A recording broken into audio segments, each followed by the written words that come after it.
ಸಮಾಜ ಕಲ್ಯಾಣ ಇಲಾಖೆ ಕಲಬುರಗಿ ಜಿಲ್ಲೆ ಹಾಗೂ ಲೋಹಿಯ ಕಲಾ ತಂಡ ಕಲಬುರಗಿ ಇವರುಗಳ ಸಂಯುಕ್ತಾಶ್ರಯದಲ್ಲಿ ಎಸ್ಸಿ ಎಸ್ಟಿ ಪಂಗಡಗಳ ದೌರ್ಜನ್ಯ ಕಾಯ್ದೆ ವಿಚಾರಗೋಷ್ಠಿ ಮತ್ತು ಕಾರ್ಯಾಗಾರ ಹಾಗೂ ಏಕ ಭಾರತ ಶ್ರೇಷ್ಠ ಭಾರತ ಕಾರ್ಯಕ್ರಮ ಆಯೋಜನೆ.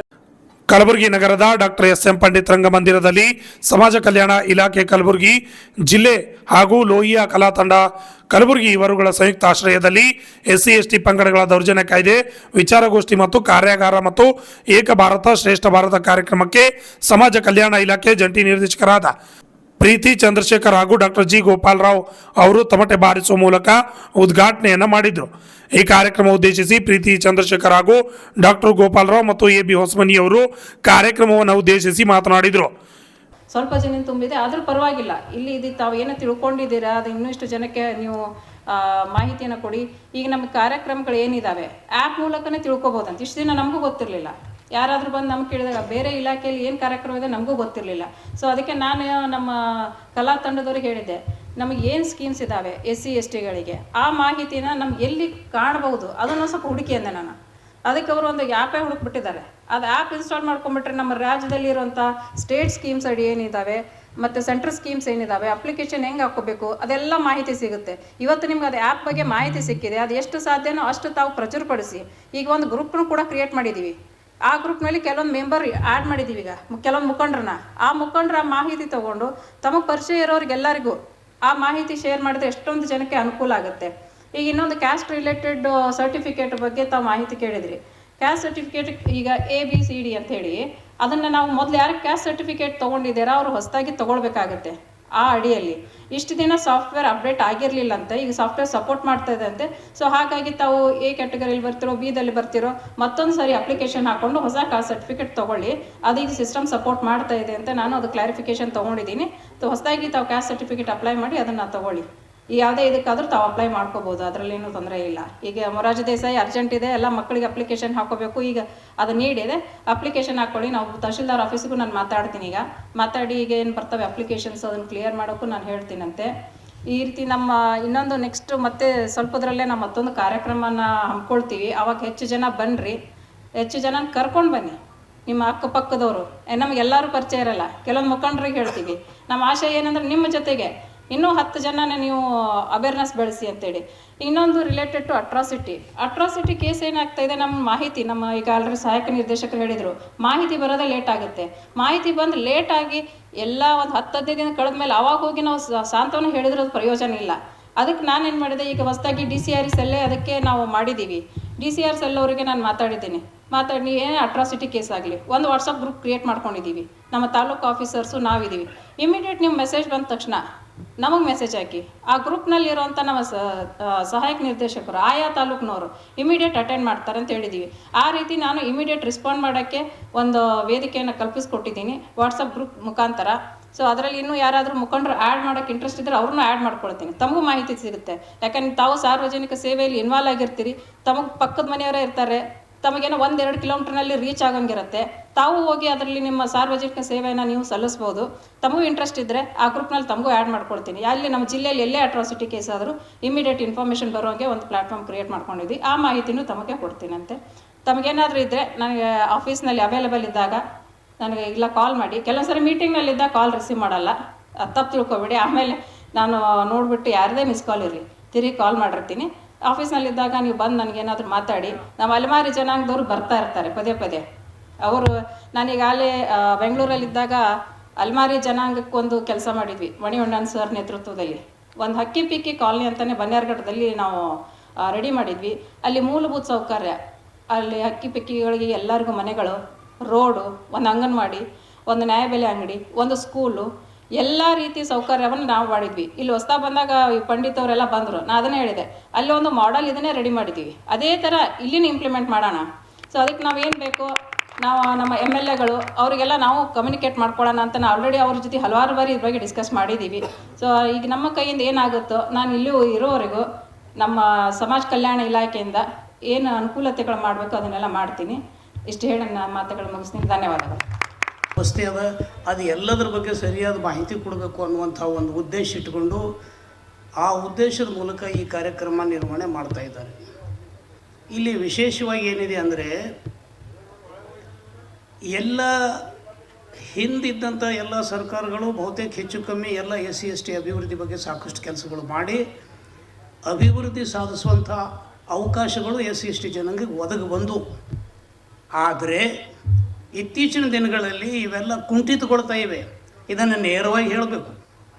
ಯಾಕಂದರೆ ಯಾವುದೇ ಒಂದು ಸ್ಕೀಮ್ ಆ ಜನಾಂಗದ ಅಭಿವೃದ್ಧಿಗೋಸ್ಕರ ಕೊಡಬೇಕಂದ್ರೆ ಆ ಜನಾಂಗದ ಏನೇನು ಸಮಸ್ಯೆಗಳಿವೆ, ಅವರು ಎಷ್ಟು ಹಿನ್ನಡೆ ಅನುಭವಿಸಿದ್ದಾರೆ ಹಿಂದಿನಿಂದ ಅನ್ನುವುದನ್ನು ತಿಳ್ಕೊಂಡು ಈ ಒಂದು ವ್ಯವಸ್ಥೆ ಹಿಂದಿನ ಸರ್ಕಾರ ಮಾಡಿಕೊಟ್ಟದ್ದಿದೆ. ಪರಿಶಿಷ್ಟ ಜಾತಿ ಪರಿಶಿಷ್ಟ ಪಂಗಡಗಳಿಗೆ ಅವರ ಅಭಿವೃದ್ಧಿಗಾಗಿ ಅವರಲ್ಲಿ ಶಿಕ್ಷಣದ ಕೊರತೆ ಇತ್ತು, ಆರ್ಥಿಕ ಕೊರತೆ ಇತ್ತು, ಇತರ ಸಾಮಾಜಿಕ ಬಹಿಷ್ಕಾರಗಳಿದ್ದವು. ಇವೆಲ್ಲದರ ನಡುವೆ ಅವರು ಸಂಘರ್ಷದ ಜೀವನ ನಡೆಸ್ತಾ ಬಂದರು. ಅದನ್ನೆಲ್ಲ ಕಂಡು ಹಿಡಿದು ಅದಕ್ಕೆ ಬೇಕಾದಂಥ ಅವಶ್ಯಕತೆಗಳು ಒದಗಿಸಿಕೊಡಬೇಕು ಅನ್ನುವಂಥ ನಿಟ್ಟಿನಲ್ಲಿ ಸರ್ಕಾರ ಈ ಕಾರ್ಯಕ್ರಮಗಳನ್ನು ನಮಗೆ ರೂಪಿಸಿಕೊಡ್ತು. ಇದು ಸಂವಿಧಾನಬದ್ಧವಾಗಿ ಕೊಡಬೇಕಾದಂಥ ಅವಕಾಶಗಳು. ಸಂವಿಧಾನದಲ್ಲಿ ಏನು ಅವಕಾಶ ಮಾಡಿಕೊಟ್ಟಾರೋ ಅದನ್ನು ಕುಂಠಿತಗೊಳಿಸುವಂಥ ಕೆಲಸ ಈ ಸದ್ಯದ ದಿನಗಳಲ್ಲಿ ನಡೀತಾ ಇದೆ. ಇದನ್ನು ನಾವು ದಿನನಿತ್ಯ ನೋಡ್ತಾ ಇದ್ದೀವಿ. ಯಾಕಂದರೆ ನೋಡ್ರಿ, ಎಜುಕೇಷನ್ಗೆ ಸಿಗಬೇಕಾದಂಥ ಸವಲತ್ತುಗಳು ಸಿಗ್ತಾ ಇಲ್ಲ. ಇನ್ಸ್ಟಿಟ್ಯೂಷನ್ಸ್ಗಳು ಎಲ್ಲ ನಮ್ಮ ಬಂದಾಗ್ತಾ ಇವೆ. ಶಿಕ್ಷಣ ಮಟ್ಟ ಏರಿಸಬೇಕು ಅನ್ನುವಂಥ ತರ್ಕಿನಲ್ಲಿ ಮಾಡಿದಂಥ ಒಂದು ಕಾರ್ಯಕ್ರಮ ಶಿಕ್ಷಣದ ಮಟ್ಟನ ಕುಂಠಿತಗೊಳಿಸ್ತಾ ಇದೆ. ಸ್ಕಾಲರ್ಶಿಪ್ ಸಿಗ್ತಾ ಇಲ್ಲ. ಪರದೇಶಕ್ಕೆ ಹೋಗಿ ವಿದ್ಯಾಭ್ಯಾಸ ಮಾಡಬೇಕಾದಂಥ ವಿದ್ಯಾರ್ಥಿಗಳಿಗೆ ಅವ್ರಿಗೆ ಸಿಗಬೇಕಾದಂಥ ಹಣಕಾಸಿನ ವ್ಯವಸ್ಥೆ ಸಮರ್ಥವಾಗಿ ಸಿಗ್ತಾ ಇಲ್ಲ. ಈ ಎಲ್ಲ ವ್ಯವಸ್ಥೆ ಈ ರೀತಿ ಆಗ್ತಾ ಇದ್ದರೆ ಮತ್ತು ಅಭಿವೃದ್ಧಿ ಯಾಕಡೆ ಸಾಧ್ಯ ಅದ ಈ ಜನಾಂಗಕ್ಕೆ? ಇದು ಬಹಳ ದೊಡ್ಡ ಕ್ಲಿಷ್ಟಕರ ಸಮಸ್ಯೆದಲ್ಲಿ ಇವತ್ತು ಈ ಜನಾಂಗ ಬದುಕ್ತಾ ಇದ್ದಾರೆ ಅನ್ನುವಂದ್ರೂ ತಪ್ಪಾಗಲಿಕ್ಕಿಲ್ಲ. ಯಾಕಂದರೆ ಸುಮಾರು ನಾನು 50 ವರ್ಷದಿಂದ ಈ ಸೋಷಿಯಲ್ ವರ್ಕ್ನಲ್ಲಿ ಕೆಲಸ ಮಾಡ್ತಾ ಇದ್ದೀನಿ. ಅಲ್ಲಿಂದ ನಾವು ಸಾಕಷ್ಟು ಅಭಿವೃದ್ಧಿ ಕೆಲಸಗಳಲ್ಲಿ ಸಾಕಷ್ಟು ಸಹಕಾರ ಕೊಡಿಸಿದ್ವಿ ಜನರಿಗೆ. ಆದರೆ ಇಂದಿನ ದಿನಗಳಲ್ಲಿ ನಾವು ನೋಡ್ತಾ ಇದ್ದದ್ದು ಏನಪ್ಪ ಅಂತಂದ್ರೆ ಎಲ್ಲಿ ಏನೂ ಅವಕಾಶನೇ ಇಲ್ಲ. ಎಷ್ಟೋ ಸ್ಕೀಮ್ಗಳು ಸರ್ಕಾರದಿಂದ ಬಂದಂಥ ಸ್ಕೀಮ್ಗಳು ಅಲ್ಲೇ ಮುಚ್ಚಿಡ್ತಾರೆ, ಅವು ಹೊರಗೆ ಬರೋಲ್ಲ. ಇಂಥ ಒಂದು ಪರಿಸ್ಥಿತಿನಲ್ಲಿ ಇವತ್ತಿನ ಈ ಜನ ಬದುಕ್ತಾ ಇದ್ದಾರೆ. ಇದೇ ಪರಿಸ್ಥಿತಿ ಒಂದು ವೇಳೆ ಮುಂದುವರಿತು ಅಂದರೆ ಮತ್ತೆ ಪುನಃ ಹಿಂದೇನು ದಿನಗಳಿದ್ದು ಇವ್ರ ಪರವಾಗಿ ಅವೇ ದಿನಗಳು ಬರ್ತಾವೆ ಅನ್ನುವಂಥ ಸೂಚನೆ ನಮಗೆ ಕಂಡು ಬರ್ತಾ ಇದೆ. ಈ ಥರ ಆಗಬಾರ್ದು. ಸರ್ಕಾರ ಇದಕ್ಕೆ ಸಮರ್ಥವಾದಂಥ ನಿರ್ಣಯ ತಗೊಂಡು ಸರಿಯಾದ ರೂಪುರೇಷೆಯಲ್ಲಿ ಕೆಲಸ ಮಾಡಿದರೆ ಬಹುತೇಕ ಈ ಜನಾಂಗದ ಅಭಿವೃದ್ಧಿ ಆಗ್ತದೆ ವಿನ ಆ ನಿಟ್ಟಿನಲ್ಲಿ ಇವರು ಒಂದು ವೇಳೆ ಪ್ರಯತ್ನ ಮಾಡಲಿಲ್ಲಪ್ಪ ಅಂತಂದ್ರೆ ಈ ಜನಾಂಗಕ್ಕೆ ಮತ್ತಿಷ್ಟು ಕಂದಕಕ್ಕೆ ತಳ್ಳತ್ತ ಕೆಲಸನೇ ಸರ್ಕಾರ ಮಾಡ್ತದೆ ಅಂದ್ರೂ ಕೂಡ ತಪ್ಪಾಗಲಿಕ್ಕಿಲ್ಲ. ಇದು ನಾನು ನೇರವಾಗಿ ಹೇಳಬೇಕಾಗ್ತದೆ. ಯಾಕಂದ್ರೆ ಆ ದಿನಗಳನ್ನು ನಾವು ನೋಡೀವಿ, ಈಗಿನ ದಿನಗಳನ್ನು ನಾವು ನೋಡ್ತಾ ಇದ್ದೀವಿ. ಎಷ್ಟು ಹುಡುಗರಿಗೆ ಸ್ಕಾಲರ್ಶಿಪ್ ಬರಬೇಕು, ಸ್ಕಾಲರ್ಶಿಪ್ ಬಂದ್ ಮಾಡಿಬಿಟ್ಟಾರ. ಅದು ಸೆಂಟ್ರಲ್ದು ಇನ್ಕ್ಲೂಡಿಂಗ್ ಸ್ಟೇಟ್ದು ಕಾಂಬಿನೇಷನ್ ಮೂಲಕ ಸ್ಕಾಲರ್ಶಿಪ್ ಕೊಡ್ತಾಯಿದ್ರು. ಸೆಂಟ್ರಲ್ದವ್ರು ದುಡ್ಡು ಕೊಡ್ತಾ ಇಲ್ಲ ಅಂತ ಇವ್ರ ಕೈ ಹಾಕ್ತಾರೆ, ನಾವು ಕಳಿಸ್ಲಿಕ್ಕೆ ತಯಾರಿಲ್ಲ ಅಂತ ಅವ್ರು ಹೇಳ್ತಾರೆ. ಏನಿದು ವ್ಯವಸ್ಥೆ? ಈ ರೀತಿ ಇದ್ದಾಗ ಈ ಜನಾಂಗದ ಅಭಿವೃದ್ಧಿ ಯಾಕಡ್ದಾತು? ಕಾಕತಾಳೀಯವಾಗಿ ನಾವು ಯಾವ ಒಂದು ಕಾರ್ಯಕ್ರಮ ಹಾಕ್ಕೊಂಡು ಆ ಕಾರ್ಯಕ್ರಮದ ಮೂಲಕ ಜನರಿಗೆ ಜಾಗೃತಿ ಮೂಡಿಸುವಂಥ ಒಂದು ಕೆಲಸ ಒಂದು ವೇಳೆ ಮಾಡೋದಾದರೆ ಬಹುತೇಕ ಅದರಿಂದ ಯಾವುದೋ ಅಭಿವೃದ್ಧಿ ಸಾಧಿಸ್ಲಿಕ್ಕಾಗಲ್ಲ. ಇದು ಸರ್ಕಾರ ಇದಕ್ಕೆ ಸರಿಯಾದ ಒಂದು ವ್ಯವಸ್ಥೆ ಮಾಡಿಕೊಡ್ಬೇಕಾದದ್ದು ಭಾಳ ಅವಶ್ಯಕತೆ ಅದ. ಮತ್ತು ಇದರ ಜೊತೆಗೆ ನಮ್ಮವೆಲ್ಲ ಏನು ದಲಿತ ಜನಾಂಗದ ಸಂಘಟನೆಗಳಿವೆ, SC ST ಈ ಜನಾಂಗದ ಸಂಘಟನೆಗಳು, ಇವರು ಸಮರ್ಥ ರೀತಿಯಲ್ಲಿ ಸರ್ಕಾರಕ್ಕೆ ಏನದಲ್ಲ ಬಗ್ಗಿಸ್ಬೇಕಾದಂಥ ಕೆಲಸ ಮಾಡೋದು ಭಾಳ ಅವಶ್ಯಕತೆ ಅದ. ಸರ್ಕಾರದ ಮೇಲೆ ಒತ್ತಡ ಹಾಕಬೇಕು. ಜನರು ಬೇಕಾದಂಥ ಅವಶ್ಯಕತೆಗಳು ಕ್ರೋಢೀಕರಿಸಿ ಜನರಿಗೆ ಅವಕಾಶಗಳು ಒದಗಿಸಿಕೊಡುವಂಥ ಕೆಲಸ ಸರ್ಕಾರದಿಂದ ಮಾಡಿಸ್ಕೊಡ್ಬೇಕಾದದ್ದು. ಸಂಘಟನೆಗಳದ್ದು ಕೂಡ ಭಾಳಷ್ಟು ಜಿಮ್ಮೆದಾರಿ ಇದೆ.